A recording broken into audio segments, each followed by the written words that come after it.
तो चलिए, पिछले वीडियो में हम लोगों ने पढ़ा था कार्तीय गुणनफल क्या होता है और क्रमित युग्म क्या होता है, और हम लोगों की बात छुट्टी थी कार्तीय गुणनफल पर। ठीक है, तो आज हम उसी बात को आगे बढ़ाते हैं और कार्तीय गुणनफल के बारे में कुछ महत्वपूर्ण बातों को जान लेते हैं। पहली बात क्या है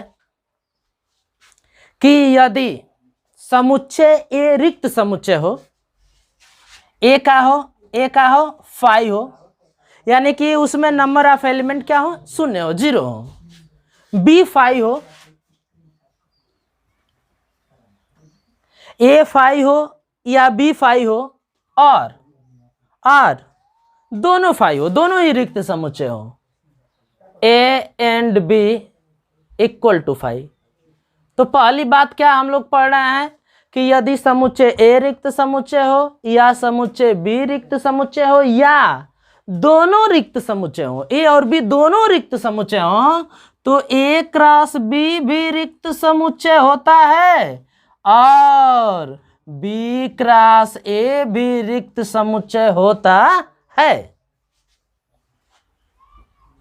दूसरी बात क्या हम लोग सीखेंगे, देखिए इसी का उल्टा क्या होगा, उल्टा क्या होगा, यदि A cross B equal to phi है, A cross B equal to phi है, तो यहां से क्या मिलेगा, A equal to B equal, A cross B equal to phi हो तो क्या मिलेगा, ए इक्वल टू फाई मिलेगा और बी इक्वल टू फाई मिलेगा, और A and B equal to क्या मिलेगा, फाई। यदि ए क्रॉस बी फाई हो तो समुच्चय ए रिक्त होगा या समुच्चय बी होगा या दोनों ही रिक्त समुच्चय होंगे। तीसरी बात देखिए क्या,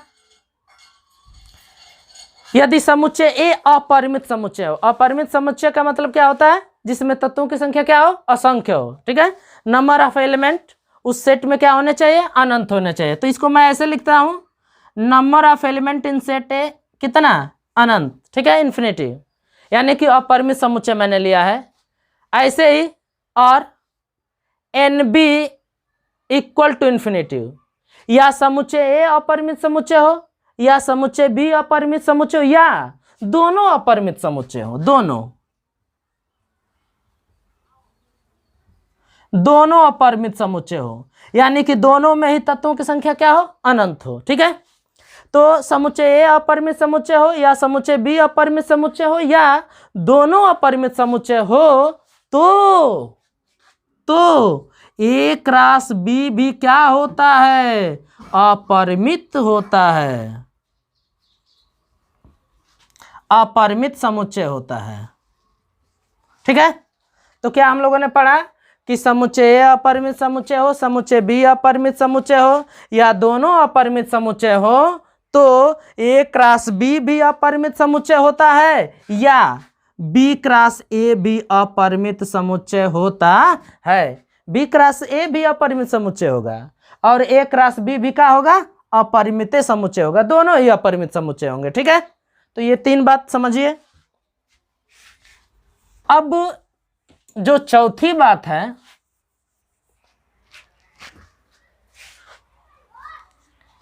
ए और बी परिमित समुच्चय हो,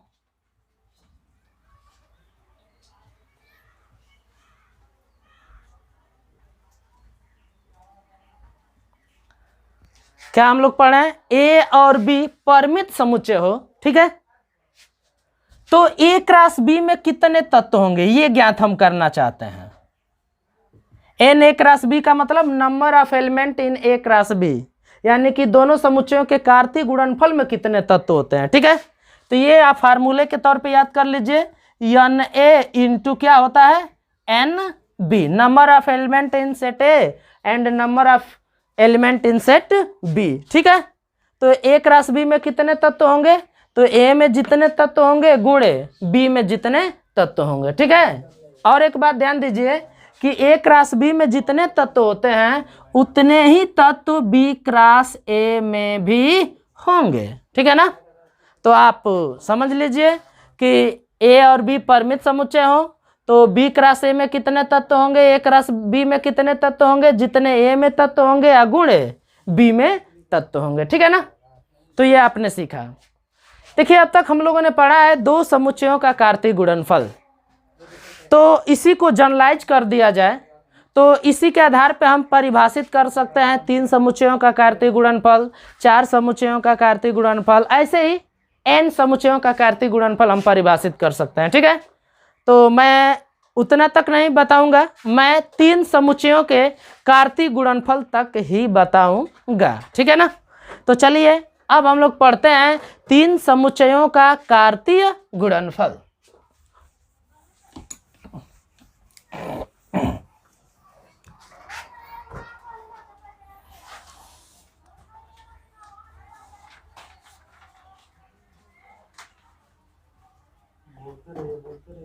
तीन समुच्चयों का कार्तीय गुणनफल, कार्तीय गुणनफल। ठीक है, कार्टेशियन प्रोडक्ट ऑफ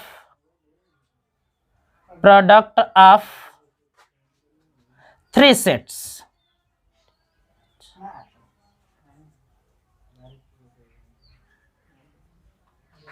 ठीक है, तो 3 समुच्चयों का कार्तीय गुणनफल अब हम लोग पढ़ेंगे। ठीक है, तो चलिए परिभाषित मैं कर देता हूं। यदि 3 अरिक्त समुच्चय ए बी सी हो, ए बी सी, ये 3 क्या है, अरिक्त समुच्चय हैं। ठीक है, 3 अरिक्त समुच्चय हैं।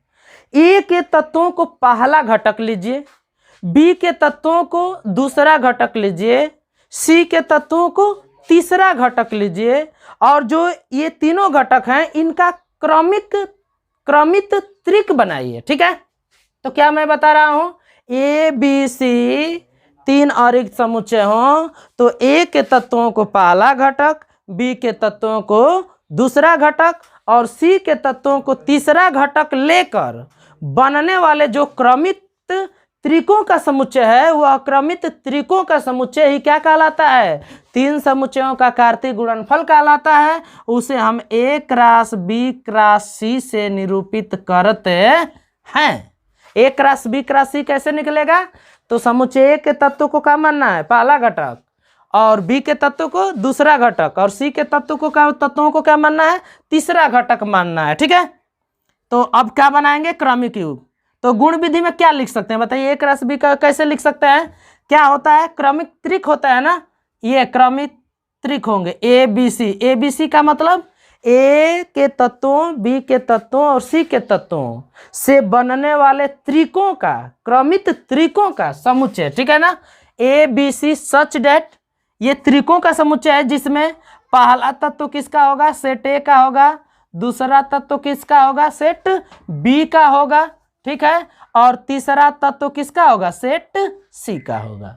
तो परिभाषित क्या कर सकते हैं बताइए, यदि 3 अरिक्त समुच्चय ए बी सी हो, ठीक है, तो ए क्रॉस बी क्रॉस सी क्या होता है, समुच्चय ए के तत्व को पहला घटक, समुच्चय बी के तत्व को दूसरा घटक और समुच्चय सी के तत्वों को तीसरा घटक लेकर बनने वाले जो क्रमिक त्रिक हैं उनके समुच्चय को ही हम लोग बोलते हैं 3 समुच्चयों का कार्तीय गुणनफल, और इसे निरूपित करते हैं A cross B cross C. और ये गुण विधि में मैंने लिखा है cross B cross C equal to क्या होता है, A B C such date पहला तत्व ए का, दूसरा तत्व बी का, तीसरा तत्व किसका होगा, सी का होगा।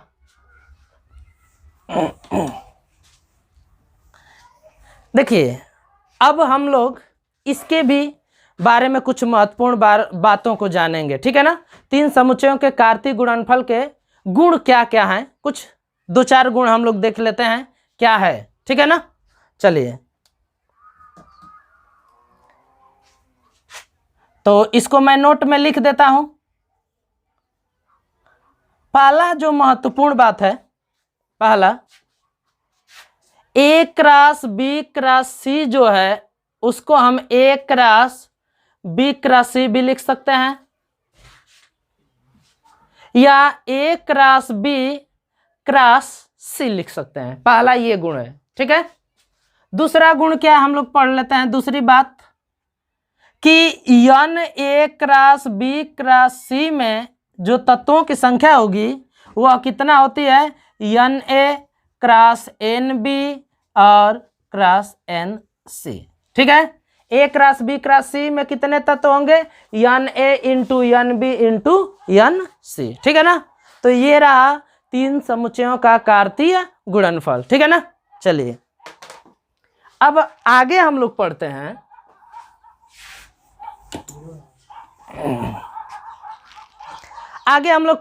कार्तीय गुणनफल का निरूपण, रिप्रेजेंटेशन ऑफ कार्टेशियन प्रोडक्ट।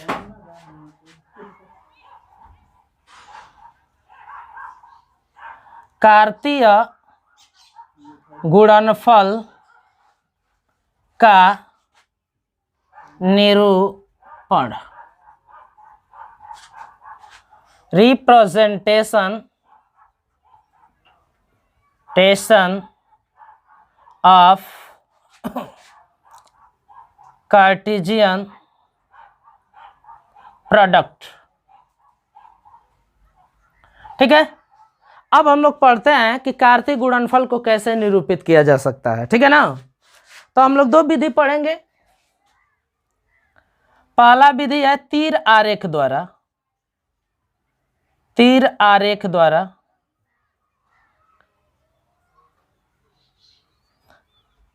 ठीक है, by arrow diagram, by arrow diagram. और दूसरा हम लोग पढ़ेंगे ग्राफिकल रिप्रेजेंटेशन, आलेखीय निरूपण पढ़ेंगे हम लोग, आलेखीय निरूपण। ठीक है, ग्राफिकल रिप्रेजेंटेशन।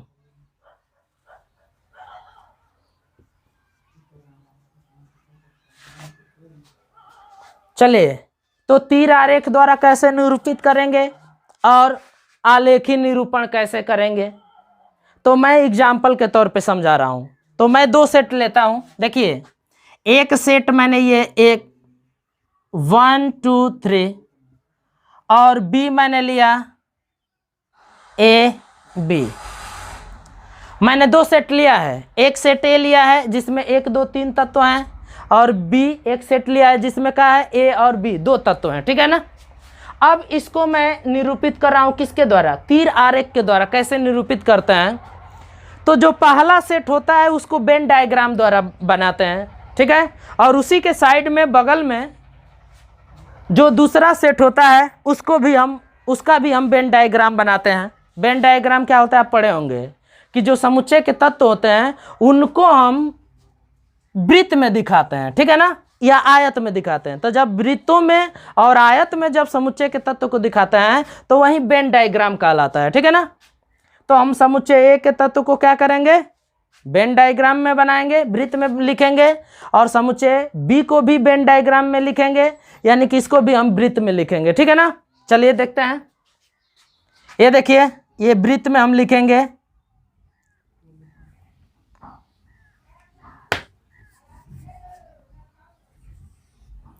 1 2 3। ये सेट ए हो गया, ये वेन डायग्राम होगा सेट ए का, वृत्त में लिखा है मैंने। वैसे ही ये सेट बी हो गया, ए और बी, ये भी वेन डायग्राम। ठीक है ना, अब क्या करेंगे, देखिए, तो हमें निरूपित करना है ना, ए क्रॉस बी को निरूपित करना है। तो क्या होगा, ए क्रॉस बी का मतलब समुच्चय ए का पहला घटक रहेगा और बी का क्या रहेगा, दूसरा घटक। देखिए, ये पहला घटक, इसको दूसरा घटक मानेंगे, ये पहला घटक, ये दूसरा घटक, ये पहला घटक, ये दूसरा घटक, ये पहला घटक, ये दूसरा घटक, ये पहला घटक, ये दूसरा घटक। ठीक है ना, तो ऐसे हम निरूपित कर सकते हैं। हाँ, ये किसके द्वारा मैंने निरूपित किया है, तीर आरेख के द्वारा। यह किसको निरूपित किया है मैंने, ये किसका निरूपण है, ए क्रॉस बी का निरूपण है, ए क्रॉस बी का निरूपण है ये। ठीक है ना, ये ए क्रॉस बी को निरूपित कर रहा है। अब इसी को मैं आलेख द्वारा निरूपित करूंगा, ठीक है ना, ग्राफिकल रिप्रेजेंटेशन मैं करूंगा इसी का। तो हमारा सेट ए वही रहेगा, सेट बी वही रहेगा, ठीक है ना। चलिए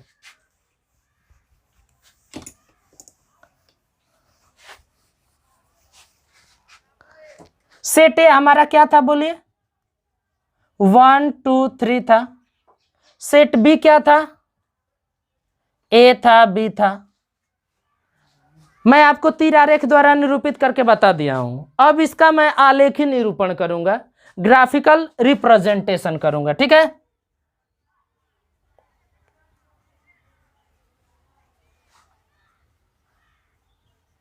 आलेखी निरूपण मैं बताऊंगा अब आपको। तो आलेख द्वारा कैसे निरूपित करते हैं समझ लीजिए। दो समुच्चय होते हैं, तो हम क्या करते हैं कि दो लंबवत रेखाएं खींचते हैं ऐसे। ये देखिए, ये दो लंबवत रेखाएं खींचते हैं, ठीक है ना। एक को हम x मान लेते हैं, एक को क्या मान लेते हैं, y। इसको हम मूल बिंदु बोल देते हैं, ठीक है ना, ये मूल बिंदु है। ये हम लोग मान लेते हैं x डैश, ये क्या मान लेते हैं y डैश, ये ठीक है ना। अब हम क्या करते हैं कि दो रेखाएं हमने लंबवत खींचते हैं, एक क्षैतिज और एक क्या ऊर्ध्वाधर, ठीक है ना। जो क्षैतिज रेखा होती है उस पर हम पहले वाले समुच्चय को निरूपित करते हैं, और जो ऊर्ध्वाधर रेखा होती है उस पर हम लोग क्या करते हैं, जो दूसरा सेट होता है उसके तत्वों को निरूपित करते हैं। जैसे मान लीजिए ये है 1 2 3 है, तो ये मान लीजिए 1 हो गया, ये मान लीजिए 2 हो गया, ये मान लीजिए 3 हो गया, ठीक है ना। अब इसको हम क्या करते हैं, इसको ले लेते हैं। ये मान लीजिए ए को निरूपित कर रहा है, ये मान लीजिए बी को निरूपित कर रहा है। ये हमारा ए को निरूपित कर रहा है, ये पॉइंट हमको किसको निरूपित कर रहा है, बी को निरूपित कर रहा है, ठीक है। अब हम क्या करते हैं कि हम लोग जो तत्व होते हैं वहां से लंबवत रेखाएं खींचते हैं। जैसे ये देखिए, ये ए को निरूपित कर रहा है, ये बी को निरूपित कर रहा है, ठीक है ना। तो ऐसे हम लंबवत रेखाएं खींचते हैं और दोनों पॉइंटों को मिलाते हैं। देखिए ये पॉइंट मिला ना, वैसे ही हम क्या करते हैं, इसको मिलाएंगे। देखिए ये मिला, वैसे ही इसको मिलाएंगे, ये मिला पॉइंट। वैसे ही फिर इसको मिलाएंगे। देखिए ये पॉइंट मिला, वैसे ही इसको मिलाएंगे। देखिए वैसे ही इसको मिलाएंगे, ठीक है। तो जो हमारा जो ये इंटरसेक्शन वाला पॉइंट मिला है, यह वाला पॉइंट, यह वाला पॉइंट, ये जो पॉइंट मिले हैं, और ये जो ग्राफ आपका आलेखित हुआ है वह किसको निरूपित कर रहा है, ए क्रॉस बी को निरूपित कर रहा है। ए क्रॉस बी का आलेखी निरूपण, आलेखीय निरूपण, ठीक है। तो हम लोगों ने क्या किया, आलेखी निरूपण करने के लिए क्या करते हैं, यदि दो सेट हो तो ये दो हम लंबवत रेखाएं खींचते हैं, एक को x मान लेंगे, एक को y मान लेंगे, ठीक है। x जो होता है वह क्षैतिज होता है, ठीक है, एक ऊर्ध्वाधर होता है। पहले वाले सेट को हम लोग क्षैतिज रेखा पर दिखाते हैं, दूसरे वाले सेट को हम क्या करते हैं, ऊर्ध्वाधर रेखा पर दिखाते हैं। देखिए मैंने दिखाया है, जो सेट ए के तत्व हैं 1 2 3, इसको किस पर दिखाया है, क्षैतिज पर दिखाया है। जो सेट बी के तत्व हैं उनको मैंने ऊर्ध्वाधर रेखा पर दिखाया है। अब हम क्या करते हैं कि क्षैतिज रेखा के जो तत्व हैं उन तत्वों को ऊर्ध्वाधर रेखा के तत्वों से मिलाते हैं, लंबवत रेखा द्वारा मिलाते हैं, ठीक है ना, डॉट डॉट रेखा द्वारा मिलाते हैं। और जो इंटरसेक्शन पॉइंट मिलता है, जैसे ये देखिए, ये मैंने मिलाया है, तो ये इंटरसेक्शन पॉइंट ये मिला है, ठीक है। तो यह जो आपका आलेख है, यह आलेख किसको निरूपित कर रहा है, ए क्रॉस बी को निरूपित कर रहा है, ठीक है ना। चलिए तो फिर अब आगे हम पढ़ते हैं।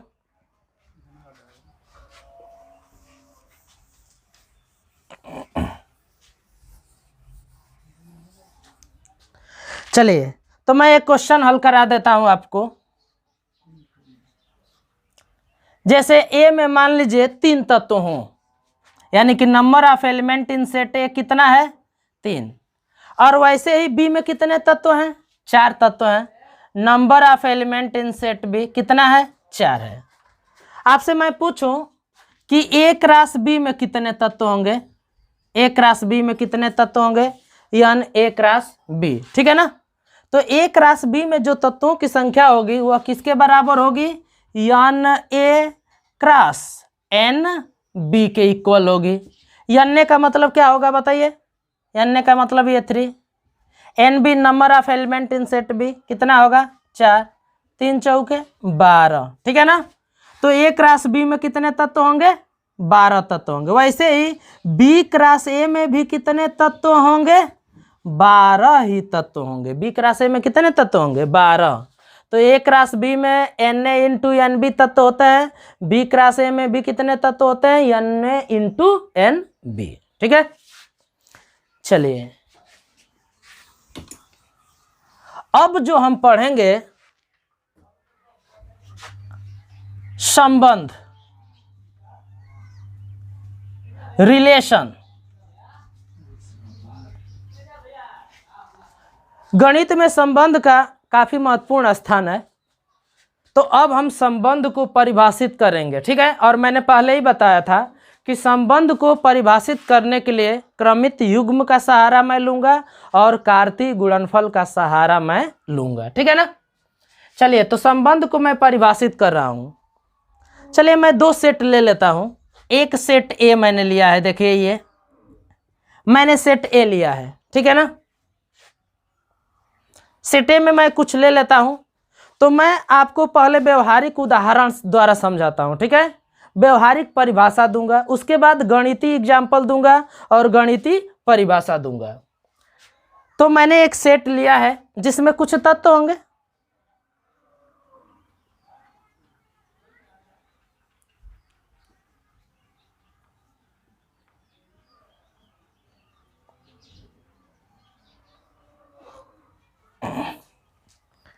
और वैसे ही मैं एक सेट बी लेता हूं। सेट बी मैंने लिया, इसमें भी मैं कुछ तत्व ले लेता हूं। कौशल्या इसमें मान लीजिए है, सुमित्रा है, इसमें कैकेयी है, ठीक है, सीता है मान लीजिए, और उर्मिला। आप समझ रहे होंगे, ठीक है। तो मैं 2 सेट लिया हूं, एक सेट दशरथ राम लक्ष्मण, एक सेट में कौशल्या सुमित्रा कैकेयी सीता उर्मिला है, ठीक है ना।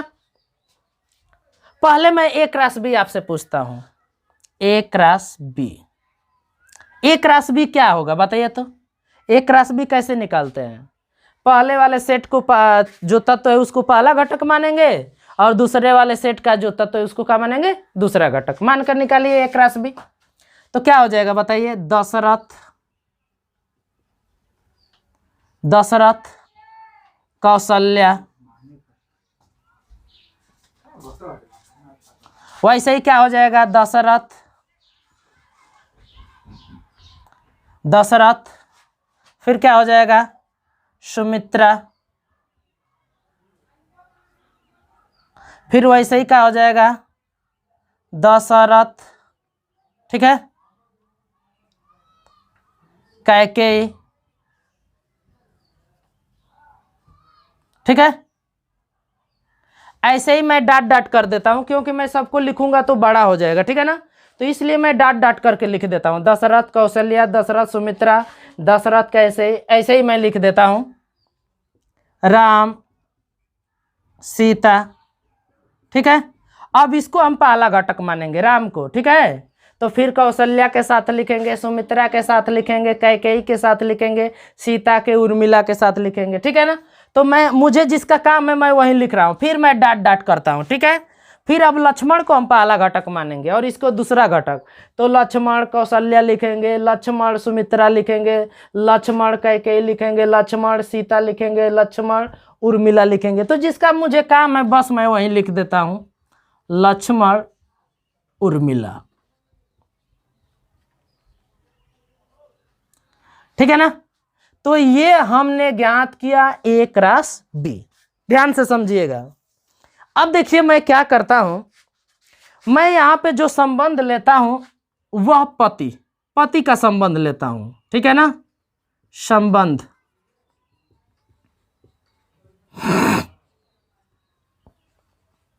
समुच्चय ए के जो तत्व हैं, समुच्चय बी के जो तत्व हैं, ठीक है, वह आपस में कैसे जुड़े हैं, पति के संबंध द्वारा जुड़े हैं, ठीक है। तो मैं इसको ऐसे लिख सकता हूं, जैसे देखिए दशरथ पति थे, किसके पति थे, इसको ऐसे लिख सकता हूं, कौशल्या कैकेयी सुमित्रा लिख सकता हूं, ठीक है। वैसे ही राम पति थे सीता, वैसे ही मैं क्या लिख सकता हूं, लक्ष्मण पति थे क्या लिख सकता हूं मैं, उर्मिला लिख सकता हूं मैं, उर्मिला, ठीक है ना। अब जरा एक बात बताइए, जो पति का संबंध है उसको मैं आर से निरूपित कर दूं। मैंने क्या बोला है, जो पति का संबंध है उसको मैं आर से निरूपित कर दूं, तो क्या मैं लिख सकता हूं बताइए। पति के संबंध को जब मैं आर से निरूपित कर दूंगा तब मैं क्या लिख सकता हूं,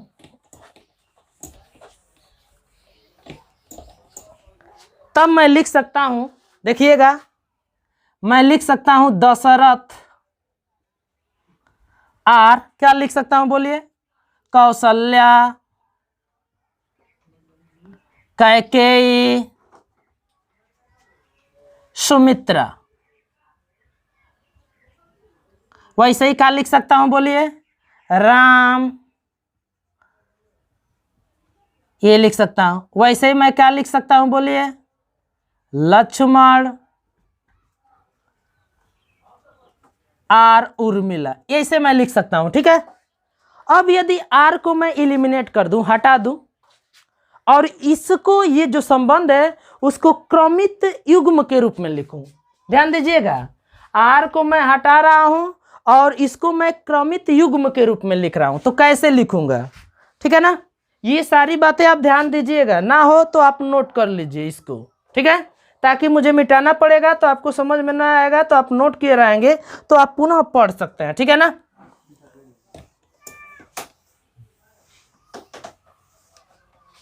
देखिए अब मैं क्या कर रहा हूं, जो संबंध आर है उसको मैं इलिमिनेट कर रहा हूं और उसको मैं क्रमित युग्म के रूप में लिख रहा हूं। देखिए कैसे मैं लिखूंगा, दशरथ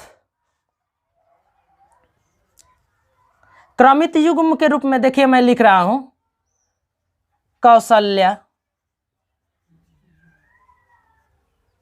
ऐसे ही मैं लिख सकता हूं दशरथ कैकेयी, ध्यान दीजिएगा, ऐसे ही दशरथ, ये सुमित्रा आर होगा ना, सुमित्रा, ऐसे ही राम सीता, ऐसे ही लक्ष्मण उर्मिला। अब ये जो क्रमित युग्म बने हैं इनका मैं समुच्चय ले रहा हूं और उस समुच्चय को मैं आर से दिखा देता हूं। ये जो समुच्चय है इसको मैं किससे दिखा देता हूं, आर से दिखा देता हूं। क्यों, क्योंकि इसमें मैं उन्हीं चीजों को लिखा हूं जो एक दूसरे से पति संबंध के द्वारा जुड़े हैं, ठीक है ना। तो देख लीजिए, दशरथ कौशल्या, दशरथ कैकेयी, दशरथ सुमित्रा, राम सीता, लक्ष्मण उर्मिला, ठीक है। ये जो पूरा क्रमित युग्मों का समुच्चय है इसको मैं आर से दिखा देता हूं, ठीक है ना। अब जरा ध्यान दीजिए कि R subset A cross B है कि नहीं। ये जो पति का संबंध है वह ए क्रॉस बी का उपसमुच्चय है कि नहीं। ए क्रॉस बी को मैंने कहा था, नोट कर लीजिएगा, ध्यान दीजिए, है, ठीक है ना। ए क्रॉस बी इधर मैं निकाला था, तो आप ध्यान दे सकते हैं। यानी कि R subset A cross B हो गया, ठीक है ना। तो यहां से हम संबंध को परिभाषित कर सकते हैं। कैसे परिभाषित कर सकते हैं, देख लीजिए, ध्यान दीजिएगा। परिभाषा क्या हो जाएगी बताइए। यहां से यदि दो समुच्चय हो ए और बी हो, यदि दो समुच्चय ए और बी हो, ठीक है, तो आर का मतलब होता है आर सबसेट। ये सबसेट माने उप समुच्चय, ठीक है ना। उप समुच्चय के बारे में आप पढ़ लीजिएगा। तो क्या है, R subset A cross B, यानी ए क्रॉस बी के जितने भी उप समुच्चय होते हैं वे ए से बी में एक संबंध को निरूपित करते हैं। तो संबंध की परिभाषा हो गई। संबंध की परिभाषा क्या हो जाएगी बताइए। यदि दो समुच्चय ए तथा बी हो तो ए क्रॉस बी के जितने भी उप समुच्चय होते हैं वे ए से बी में एक संबंध कहलाते हैं। और भी एक बात ध्यान दीजिएगा, यहाँ पर एक बात ध्यान दीजिएगा कि ए बी, जैसे मान लीजिए एग्जाम्पल के तौर पर मैं लिखता हूं, दशरथ